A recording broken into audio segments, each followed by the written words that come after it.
রোজার দিনে সবার ঘরে ঘরে ইফতার দিতে কার না ভালো লাগে। সো আমার তো খুবই ভালো লাগে, তাই আমিও নিয়ে চলে আসলাম এইরকমই একটা ভিডিও।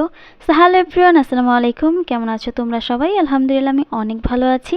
তো অনেক দিন ধরে ভিডিও দিব বলে ভাবছিলাম, বাট দেওয়া হয়ে উঠছিল না। তার একটাই কারণ রোজার মধ্যে তো এত ভিডিও করার সময় পাই না। কারণ রোজা রেখে তো একদমই ভালো লাগে না ভিডিও করতে, তার উপর কোরআন তেলাওয়াত করা লাগে, তারপর তো অনেক কাজই থাকে। আজকে আমরা কয়েকজনের ঘরে ইফতার দিব। তো আজকে হচ্ছে সব ভাজা পোড়া আইটেম ছিল, যেমন বেগুনি, আলু চপ, বুট ইত্যাদি ইত্যাদি।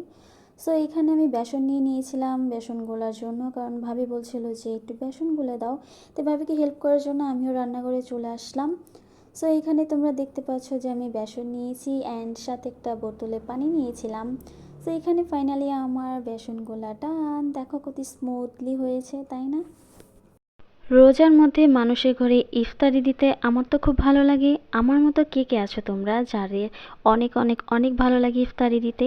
তো এক এক করে আমাদের সব ভাজাপুরিগুলি টান হয়ে যাচ্ছিল। তো এখানে দেখতে পাচ্ছ বেগুনি, চপ সব কিছু অলমোস্ট ডান। সো এখানে আমি একটু শসা কেটে নিয়েছিলাম। তো ভাজাপুরিগুলি ভাজার পরে এরপর আমি এক এক করে প্লেটে সাজাচ্ছিলাম। দুইটা করে বেগুনি, দুইটা করে চপ, দুইটা করে শসা। তোমরা কি ভাবছো যে আমি দুইটা করে শসা দিয়েছি?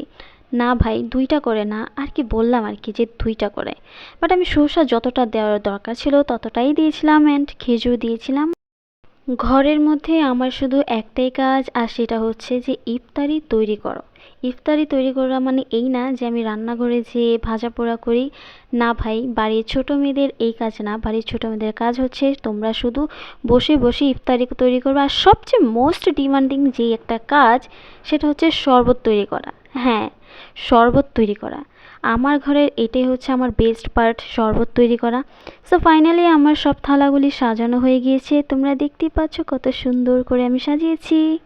ভিডিওটি ভালো লাগে একটা লাইক করে যেও।